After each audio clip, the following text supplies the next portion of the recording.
Yeah, good afternoon, everyone, and welcome to my presentation. Thanks very much for organizing and giving me the opportunity to introduce Auto Diaphragm.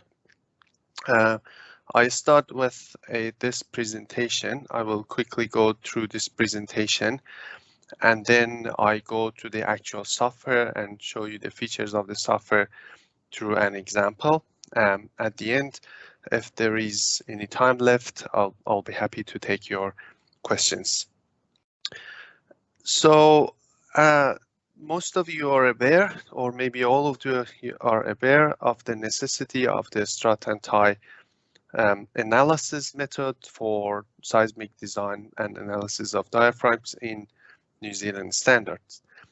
As you know from the C5, it is advisable to try larger and smaller grid spacing to determine if the model is sufficiently refined. That means that the process of generating the grillage model is an iterative process. So that makes it a bit difficult to implement. The common practice is, as a lot of you may know, is that typically the original ETABS model is used only for design of structural components, and a separate structural model is built in another program, typically sometimes microstrand, sometimes space gas or other programs, and then this grillage model is generated in within another program, and it is designed there. There's several problems and issues with this procedure. The first one is that it is time consuming. The second one is that it doesn't allow really to try grillage with different parameters such as grillage spacing, etc. The floor geometry needs to be simplified, often resulting in different floor layout, because you don't take the original floor layout from the ETABS model. Transfer forces and stiffness of supports will need to be calculated manually, entered manually into the model, and typically just a single section size is given to strut and tie components rather than precisely calculating the section sizes based on the grid spacing. Transfer forces in many occasions are missed because they have to manually be entered, and in a lot of circumstances, analysis models are unstable or they are hard to stabilize. So for these reasons, a few years ago, around 3 years ago, more than 3 years ago, we decided to create a software that can be a plugin to ETABS, and that it can read the geometry of the building from the original ETABS model, and then generate the grillage for the building automatically. This slide just presents the steps that are taken by the program to generate the grillage. Rather than going through the slides, I in fact go to an actual example within the software itself and explain the features of the software. These are just the pictures that shows how the grillage is generated, how the strut and tie sections are assigned. I will go through all these steps through an example. And then seismic loads are distributed through the nodes, and eventually you can see the strut and tie forces in the Auto Diaphragm program or in ETABS itself.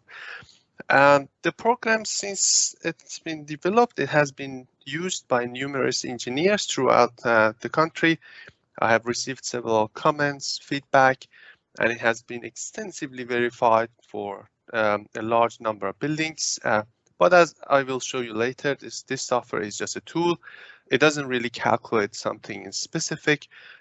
It's a tool that provides you with a lot of options for analysis of floor diaphragms.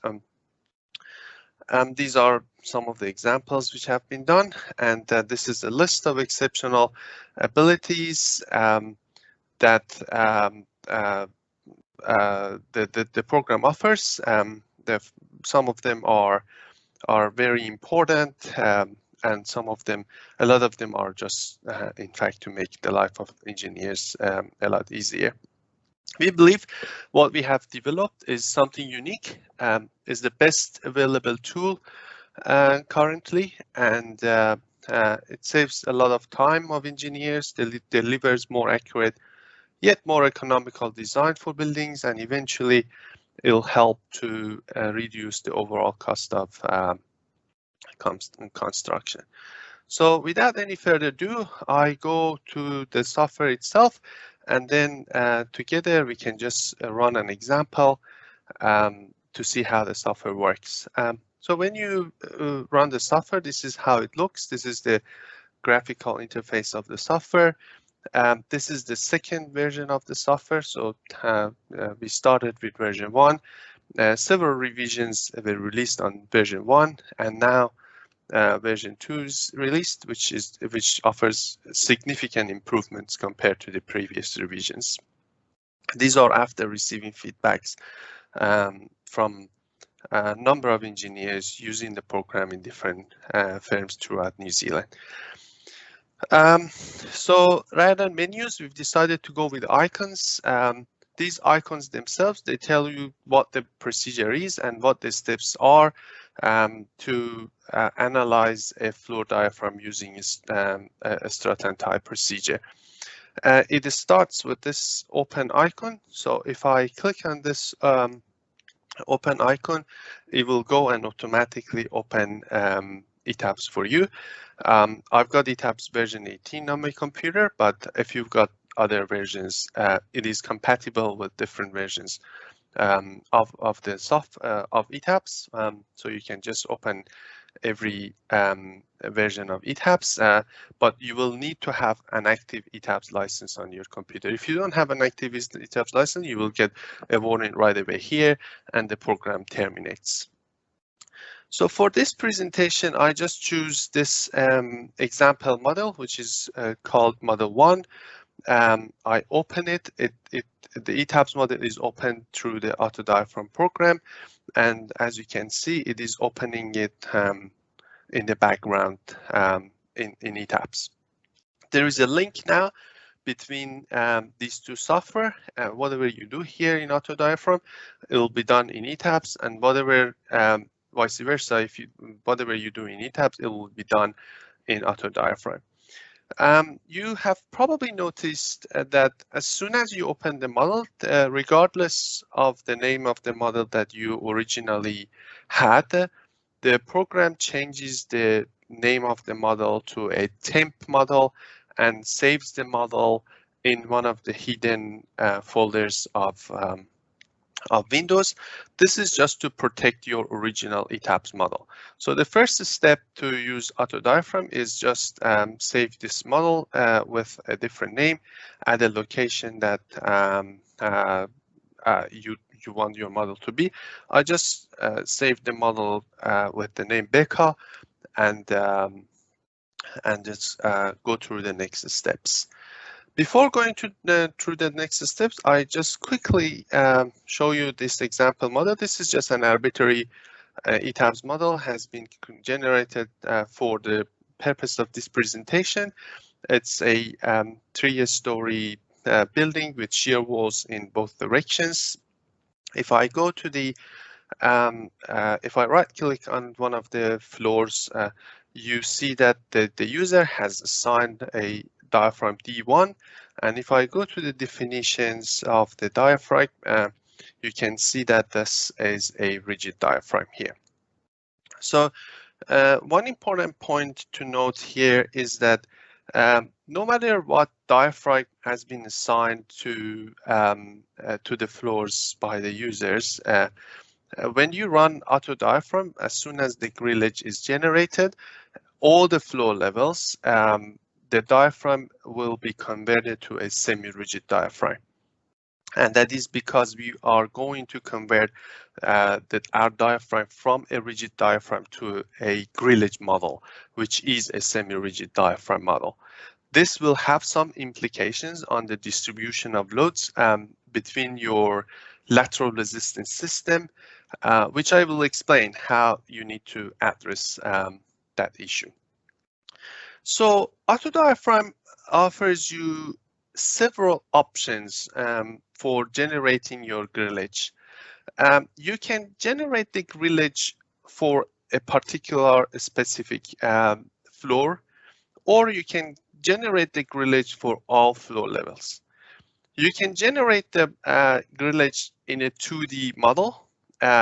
So what you can do, you can just select a particular floor level and then generate the grillage for that particular level and simply go back to this model and delete other levels. Then you will have a 2D model like the traditional procedure that maybe you have been following so far, and just carry on with the procedure that you've been doing. So that you can do, and then the way that Auto Diaphragm in that procedure helps you is that you can generate the grillage, you can do a lot of iterations, you can change the sections, you can do with different grid spacing. So it helps you to create all those options, but then you need to manually enter the transfer forces if you've got any transfer forces, and also you need to balance your model in a 2D fashion. Alternatively, in here, you've got the option to do and work on a 3D model if you're, as a user, happy to do it. In a 3D model, again, you can opt to just generate the grillage model for one particular floor level or number of floor levels at a time, or you can opt to generate the grillage for all floor levels at the same time. Obviously, if you generate grillage in a 3D model, what happens is that you are changing the stiffness, the original stiffness of your floors, in comparison to the original model that you have designed the building. So to help you match these two models together, there are several options here that I will go through them. If I want to explain these options here, I will explain about these point number and groups later, but one thing that you should do first is to decide whether you want to do a grillage for a particular floor level or all floor levels at the same time.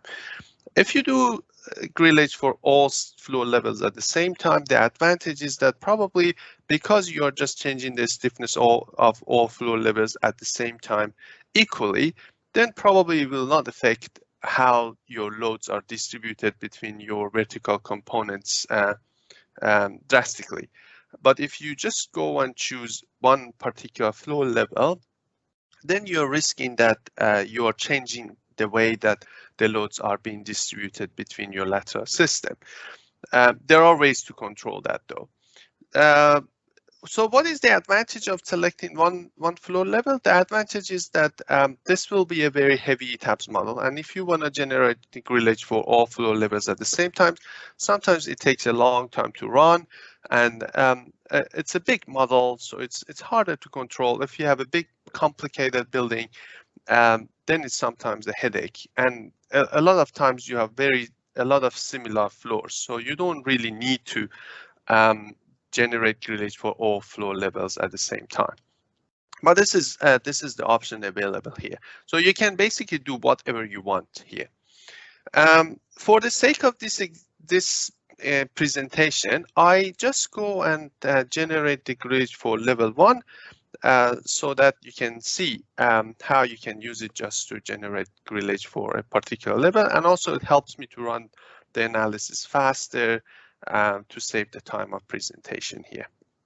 So when I uncheck these include these levels, what happens is that the grillage will not be generated for levels 3 and 2. But all other options, all other parameters that you see here still will be applied to those levels. So what are the options? The first option is the stiffness modifier for the floors. So as I explained, as soon as you use Auto Diaphragm, if you had already defined a rigid diaphragm, that rigid diaphragm is converted to a semi-rigid diaphragm. If you want to still replicate that rigid diaphragm in your model, then you will need to give a large stiffness modifier value here. note that by default, that is a very small value because default is that you are generating the grillage for all flow levels at the same time, which is probably the most accurate but cumbersome procedure to follow. Just to replicate still the rigid diaphragm, I just give a large stiffness modifier to floors for level 2 and 3. And I will need to leave this a very small number because I'm going to generate grillage on this floor level. And if I've got any stiffness modifier or any stiffness for the floors, then my grillage is not going to attract any loads and the loads are going to go to my floors. The second column is a strut and tie stiffness modifier for axial components. This is the stiffness modifier for axial components of the strut and tie elements. The reason that this option exists is that for the flow level that we are generating the grillage, if we still want to retain that rigidity of the floor, one way to do it is just to give it a very large stiffness modifier. So what happens is that in here, it will increase the axial stiffness, which the axial stiffness there is the stiffness of your floor. And if you give it a large value, this will kind of replicate a rigid diaphragm while you are analyzing a grillage model, which is a semi-rigid diaphragm model. So why you need to do that is just simply to match your diaphragm analysis model with the model that you have used for design of other components in your building. The next column is a strut and tie stiffness modifier bending component. Bending component of the strut and tie elements. It doesn't matter what value I choose now for levels 3 and 2 because no grillage will be generated for levels 2 and 3. But for this level, because strut and tie components are axial components only, tension and compression elements. So therefore, it is important that I have a small value here. So that default value is typically the best one here. The next column is the mesh size. So that is the maximum grid spacing.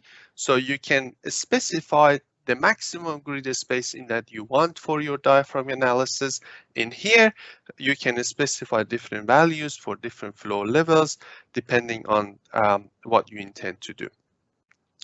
Now that you know a bit about these options here, I will also explain later about the other options here.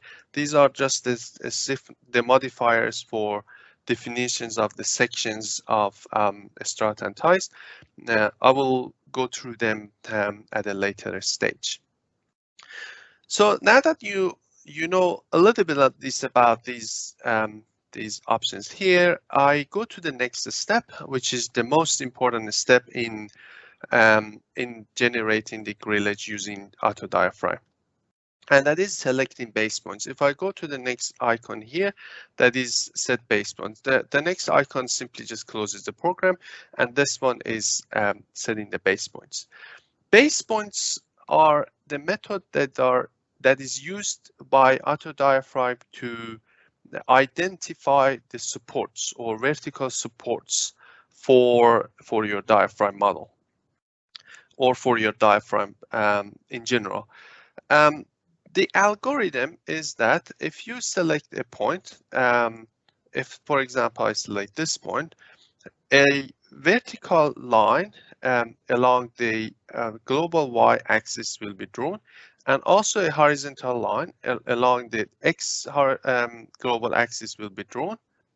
So if I select another point and another point here, another point here, these lines will be drawn vertically and horizontally.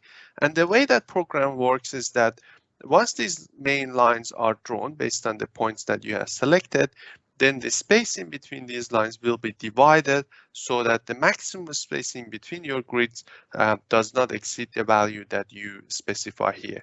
So it will divide the spacing equally so that the maximum spacing does not exceed this value here. If there are openings, it will automatically recognize openings.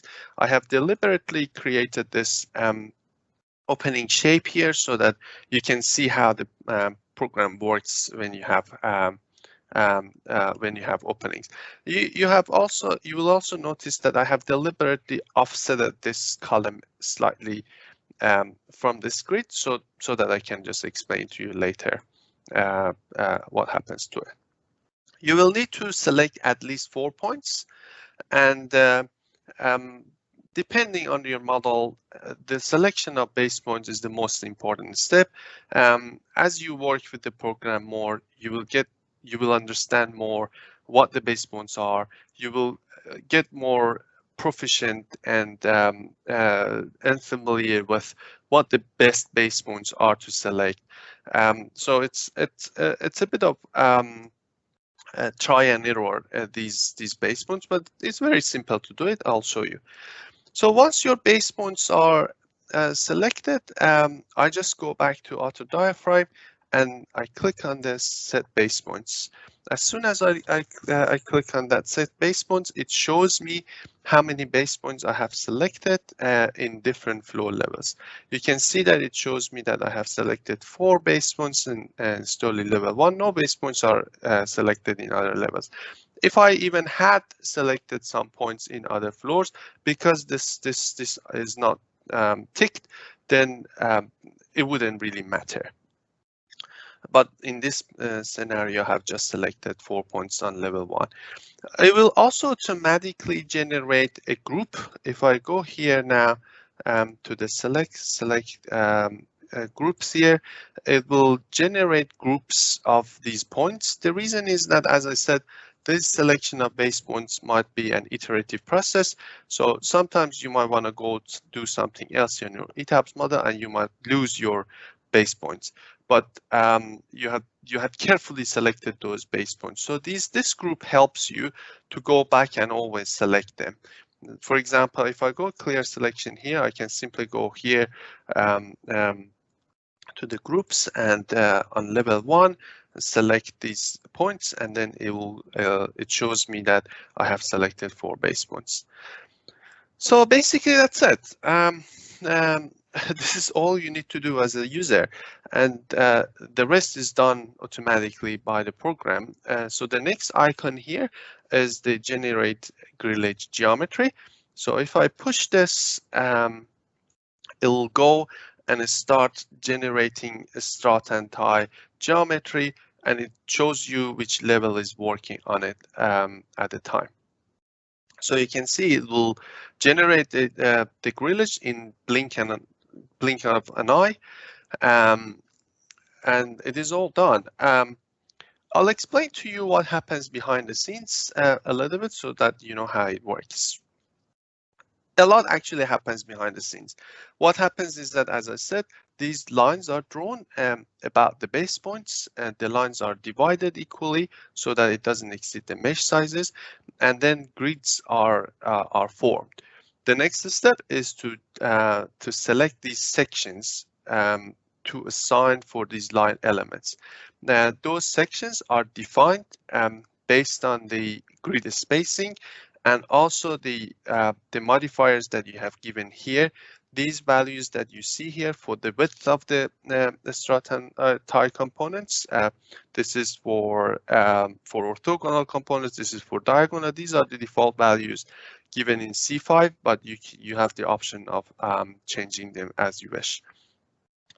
But you can also see these sections that have been automatically generated. So if you go to the define frame sections, these are the sections that user has defined for this building. But if you go, these are the sections that automatically have been generated by Auto Diaphragm. The name of each section shows the width of it, and also it shows the thickness of the section. You might have that question in mind that, all right, the width of the sections are specified based on grid spacing. So how does the program recognize the thickness of these components? The thickness of the components are taken from definition of the floors. So if I right click here, this is a 175 thick floor, and all the grillage that are drawn here are 175 thick. However, you can also override this. So if you want to change the thickness of these sections, you can overwrite it. I'll show you how you can do it. And you can also select different thickness for different directions as it is suggested in C5. So you can give it different thickness for the components in this direction and for the components in the other direction. Before doing that, I go back to Auto Diaphragm. You can see that it doesn't show anything here for level 3. If I come down to level 4, an overview of the grillage generated here is shown here. If I go back again to the ETABS, you can see that the way that the software works is that it works based on the points. So if 2 points are within a shell element in ETABS, then an element is drawn here. If you are not happy, this is an ETABS model. You can do whatever you want here. If you're not happy with what you see, you can simply change. You can delete. You can modify. You can do whatever you want, and you've got all the facilities of ETABS here, plus some extra facilities in Auto Diaphragm. So now you can understand why this component has been drawn. If I don't like it, I can simply delete it here. That is because the 2 points are within a shell. And how these points are generated is that this point is within a shell element. The next point will be outside. So the next point has not been generated. If you want to get closer to the edge of this, there are options to get to it.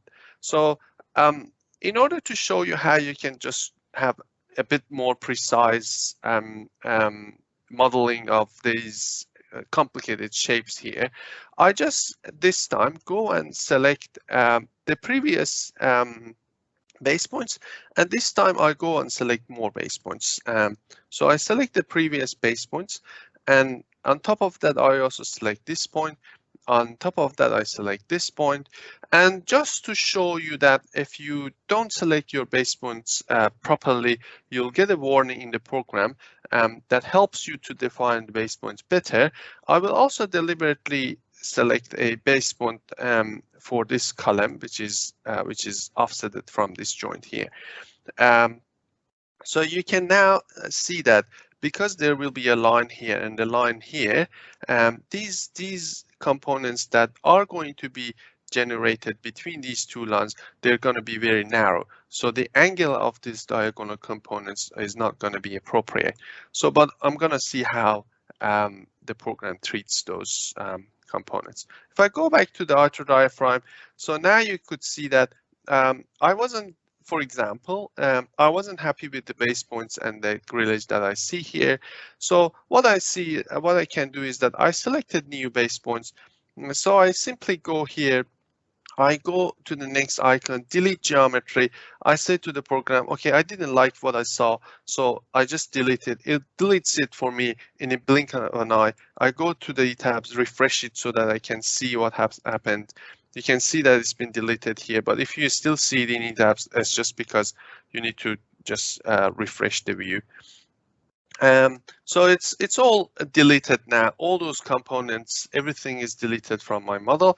I go back again and set base points. This time I've got 7 base points on level 1. So now I go and generate the geometry again. So this is how easily you can do iteration for generating grillage in your model. So you can do whatever you want. It shows you the progress here. If you've got a large model, bear in mind that this might take a while. You can see that it gives a warning here. It says 32 strut elements have unacceptable angle. Unacceptable angle here is defined if a strut component or a diagonal component is having an angle less than 25 degrees. And they are shown in this schematic figure here. So if I zoom in, you can see that some components have been drawn here. And these are inappropriate angles here. So it shows me that there is a problem here. You can simply go okay, accept it, and carry on with your analysis. But just the program tells you that you've got that that issue here. If I go back to the model now, because I selected this point, you can see that this got a bit closer to the edges. If I wanted to get even closer to the edges, I could also select this base point, and all this will come as close as possible to the edge for this floor. So now that I've got this problem, how I can tackle it, I can simply go and remove this base point from here. Then I won't have two vertically very close base points together, and that issue that I see these orange or red lines here will be resolved. So I go back to the model, I go delete geometry, wait for it, deletes it in a second. I refresh, or I can even not refresh, just visually to see it. It's all gone. It's a new model again. I go and now select base points. This time I've got 6 base points. I go and generate geometry. One thing that I mentioned was that I explained to you how the width of these components are selected. I also explained to you how the thickness is selected, but I didn't tell you how you can actually change the thickness in two different directions. I will tell you that in a second. But before that, you can also opt to include the beams into your diaphragm analysis, or you can exclude them from your diaphragm analysis. If you so these components will be drawn on top of your beams if you've got beams on your model, and that's why you can see, for example, here that this is what has been drawn by the program, and this is one of the beams that you've got in the original model. So if you want to remove the beams from your model, we've put some options to make that easy. You can go simply to the groups, and you've got G strut, G tie here. These are the strut and tie components. You can go select, and I just go view, make selected objects invisible, and then I see the original model. I can select if I don't want the beams, and simply I can go delete them. I don't delete all of the beams just to save time, but you can just select the beams that you want, or if you want, you can leave them. Or if you decide to consider or account or involve the beams in your diaphragm analysis, then you can do that. With the options available in ETABS. I go back to the view and I go show all objects, and it is also shown here.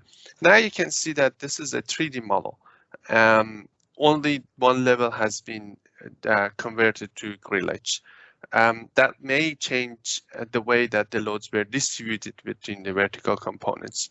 By giving these parameters, we were somehow trying to still make it close to the original assumption of rigid diaphragm. If I right click on any of these automatically generated strut and tie components, I can see that a stiffness modifier, a larger stiffness modifier of 1000, as noted here, has been given to the axial component. The bending components are really small, so this is not going to attract bending moments. Again, if I click on the floors, I can see that those stiffness modifiers, which were very small, are given here. D1 is still assigned to it. If I now go back to the diaphragm and look at this D1, you can see that it has been converted to semi-rigid. The reason that it's converted to semi-rigid is that if your floors are rigid, then no force will go into your grillage, and we do need these floors so that the program can read the thickness of the components, and also the program can actually read the geometry of your floor diaphragm. So after it's generated, you can even delete those floors, but it's not recommended because you may need them for your iterations later on. To change the thickness in different directions, the way that we've introduced that is that you just simply go to the floor definitions. For example, in this particular example, if I go here to S175, you can go to the property notes here, And the first value that you enter is the thickness of your components along the global x direction. The second value is along the global y direction, and the third value is the thickness of your diagonal components.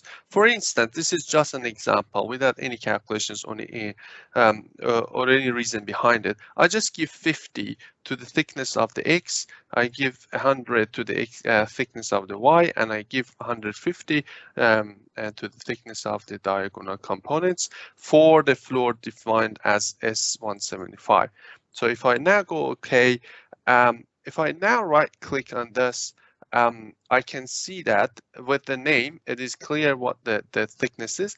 The thickness along the X is currently is given 175, and the thickness along the diagonal components is given 175 again, and the thickness here is given 175. How this width has been calculated? Obviously, the spacing between the grids has been 1 meter. That 1 meter has been multiplied by this factor of 0.75. So the width is 750. And for the diagonal components, it's 530. That is 1 meter multiplied by this factor given here. You can change these factors as you wish. You can see that the program automatically recognizes the openings, and you can also see that if I right click on this, the width of this is half of the grid spacing. Therefore, this has been the width of this is half of the width of the adjacent component. You can see here. So openings are also automatically recognized. Now that I've changed the thickness in the two directions, again, I can go back. I go delete geometry. The geometry is deleted. Oops. What did I do? Okay, I'll close this one and go now here at the window again. So I'll go to story 1. So that geometry now is deleted. I go back again. You can see that I think I have lost my base points. So I can simply go to select groups and story 1 base points again. My previous base points, I go back here now, set base points, same number of base points, but this time I have changed the thickness. I go generate geometry, and this time when the geometry is generated, then I can see that the thickness has been actually changed for the components. Note that those stiffness modifiers that was given for the floor's other levels is also applied. If I now go back here and right click on this, I can see that in the Y direction, the thickness has been changed to 50. Sorry, in the X direction has been changed to 50, in the Y direction to 100, and if I now right click on the diagonal components, it has been changed to 150, as I noted there. So this is how you can play with the components. Again, this is ETABS with all the facilities that you've got in ETABS. So if you're not happy with any section sizes, you can always go and modify it. Next step is applying the loads to nodes. If I go to this user load methods here, click on it, this will open up this this box, which you need to manually calculate the loads at each flow level. However, this is calculated either by PISA method or whatever method that you want to use. You need to manually enter the forces for analysis of diaphragms here. For instance, I just apply the forces in the X direction, and I just apply equal loads of 1,000 for all 3 levels. You might wonder that I have only generated the grades for level 1. So why do I need to also enter the forces for other levels? The answer is that if you're using the 3D model here, that is how you capture the transfer forces. So if I had a wall that was stopping at level 1, by entering these forces to the other levels, that's how the transfer forces are captured. So in fact, with a 3D model, you don't need to manually enter the transfer forces. That transfer forces are automatically calculated within the ETABS platform. You've got the option of including accidental eccentricity or excluding it. And you've got the option of combining 100% of the forces in one direction with 30% of the other direction, which is directional combination here. What happens here is that the program goes and creates some automatic nonlinear load cases because it's a diagonal components are compression only components. So it just creates those nonlinear load cases. Those nonlinear load cases are used to distribute the or to define the loads at the nodes. And how it works is that once I enter the forces at each floor, I need to go back here and push this icon, which is apply seismic load. I push this icon, and what happens behind the scenes is that Auto Diaphragm runs ETABS model, your ETABS model. It will run it. By running the ETABS model, it will go and read the assembled mass at each node. So what happens is that the diaphragm force at each floor level is distributed based on tributary mass at this point and not simply tributary area. That is a very important and interesting feature of this, because if you've got floors with different loading, then inertial forces are not distributed equally, and that can be captured here. So what happens is that Auto Diaphragm goes, runs the program, runs ETABS, so that simply can read the assembled mass at each joint, depending on the mass source that you have defined in your ETABS model. And then the total force that you have entered here will be distributed based on the tributary mass at each node. Once that is done, it opens the ETABS log for you so that you can just go back to your ETABS and see. If I now right click on these nodes, I can actually see what has happened. If I go to the loads, I can see that these load cases have been automatically defined, and these loads have been automatically assigned to each node in the X direction only, because I only defined forces in the X direction, but it has given X direction negative and also X direction positive. So two load cases. If I had selected the other options, I would have had more load cases. I can also go to this display load assigned joints, and these are the load cases generated by the program. I can see this with arrows here. If you see all these numbers are equal, that is simply because the decimals are rounded. If I go to the units and make the decimals, change the decimals, then I'll see that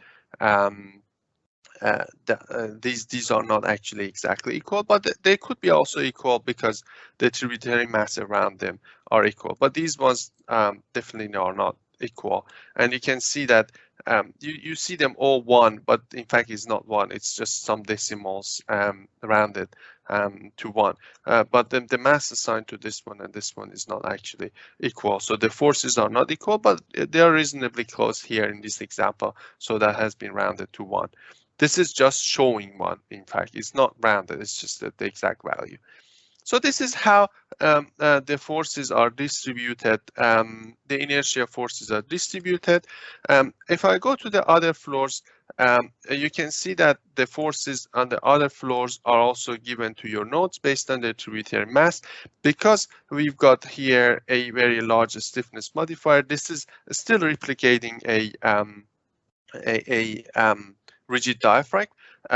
So you can actually capture if you had any transfer forces here. So that's about it pretty much. So that we have generated the grillage model. We are happy with the grillage. We are happy with the sections assigned to the grillage model. We are happy with the way that our loads are distributed between our vertical components by defining those parameters that I explained here. We have distributed the lateral, well, the inertial forces to the nodes. The next step is simply run the analysis. You can run the analysis by just pushing this icon here in Auto Diaphragm, or you can even go to the ETABS and run your ETABS model here. This is just an ETABS model. If I go to the analysis, set cases to run, I can see these load cases, nonlinear cases that are defined automatically with the program. And these are nonlinear because these diagonal components, they are just compression only components that has been automatically assigned to them. If I go here, I can see that this TC limits are given here, and this is no tension here. So I can just simply run the analysis and then see the forces. I know the thickness, I know the width of components. By running the analysis, I know the forces. I can go and detail my my diaphragm. I've got the option to include the beams. I've got the option to exclude beams. I've got the option to do a 2D model. I've got the option of doing a 3D model. I've got the option of generating grillage for all flow levels at the same time. I've got the option of doing one level. But there is a sanity check, and that check is that you make sure that you're consistent with the model that you have used for design of your building originally. And that you can play with these components here with these numbers here to make sure that you get that. What I personally suggest, the best way, in my personal opinion, it's up to the users to choose their best option. But in my personal opinion, to my experience, the best option is to generate the grillage for all flow levels at the same time, because then the stiffness changes in all levels, but it is equally changing. So it won't change your forces transfer between your vertical components to a great extent. So now that the analysis is run, I can simply go here, select these load components, and then go to the axial force, go to the frames, and actually see how these forces have been transferred. And you can see how nicely it is showing that how nicely these supports, which are the shear walls, have been recognized, and how nicely it's been going. The forces have been dragged here and taken to this wall here, and you can also right click on the numbers and read the numbers and check the forces. You've got the width of them here. By their name, you can have the width. So it's very simple to detail your floor diaphragms. That concludes my presentation. I think we've got a few minutes time. I stopped sharing my screen. I hope that you enjoyed this presentation. I forgot at the beginning to provide you a bit of introduction to myself. I'm Mohammad Koopaee, by the way, and I've got a PhD from University of Canterbury, and I'm currently director at Koopaee Engineering and also a research engineer at Future Steel Building Systems. I'm happy to take any questions for a few minutes time that we've got. Thank you for attending. Mohammad, thank you so much for your presentation. It was very great, and I think that is very great software, because we are now struggle a lot when we have, for example, want to do a grillage analysis and do the even 2D model. We need to take out the reaction of the load from the 3D model and transfer that, and if the structure is not symmetric, we need, when we assign to do some dummy support because of the torsion against some load transfer, that load is not correct. And we struggle actually when we want to do this is if it's a structure is symmetric, it's okay, simple as it just, but if its structure is not symmetric, and when we applying based on the Holmes method that mentioned the C files, we have an issue about that dummy support that there's some loads transferred that it's not correct. And I think that your software helped a lot to just saving the time and have the model correctly. And thank you so much for presenting for us. And if anybody have any question, just ask your Yeah, I just add a comment to your comment, Nico. Yes, I know the procedure in the 2D the common practice, and I know it's a pain, and that's the whole reason that I have generated this software, because I have observed that the projects are being delayed. They are stuck in the peer review process. It's very hard to stabilize the model because you need to define some dummy models, and then the reactions to those dummy models need to be close to zero, and then because you need to enter everything manually, the geometry manually, there's a lot of simplifications done. This just incredibly saves your time. Not only saves your time, it helps you to provide more accurate design, and I believe it's very useful. And recently we are getting a lot more interest, and more engineers throughout New Zealand are using it. So, and I hope that Beca will join to the family of users. So just I have one question, because once I have done the by my hands, it just take us of time to do the grillage in my 3D models, and the only thing is I figure out that because the width of the strut and tie is bigger than the usual, the diaphragm is cause the stiffness, the load distribution is change. And so to solving this issue, you assign the modification factor for the diaphragm. Am I right?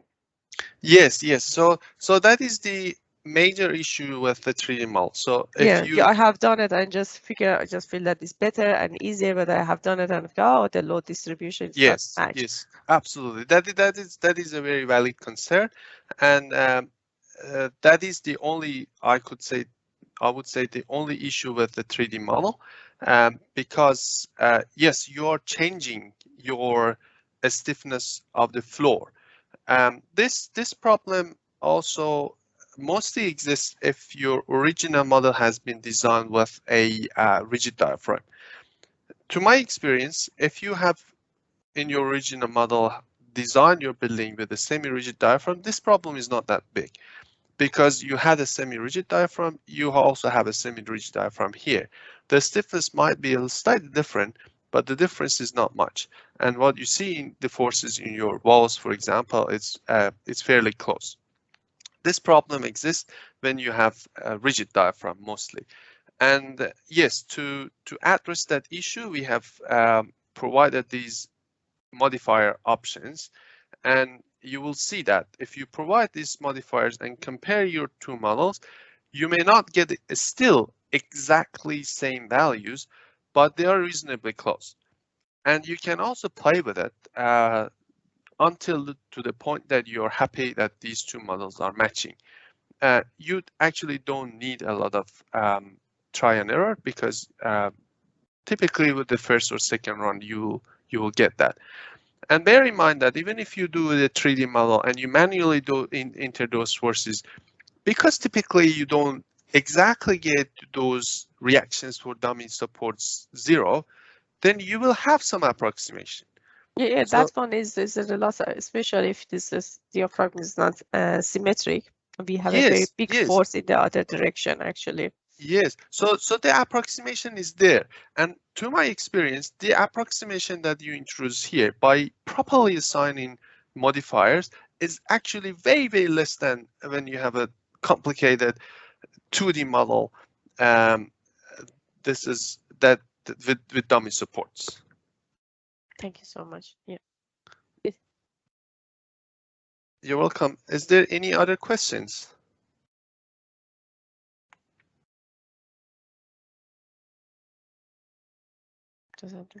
Thank you so much, Mohammed, for your presentation. It was great, and hopefully we become the member of one of your software and saving our time actually. Thank you so much.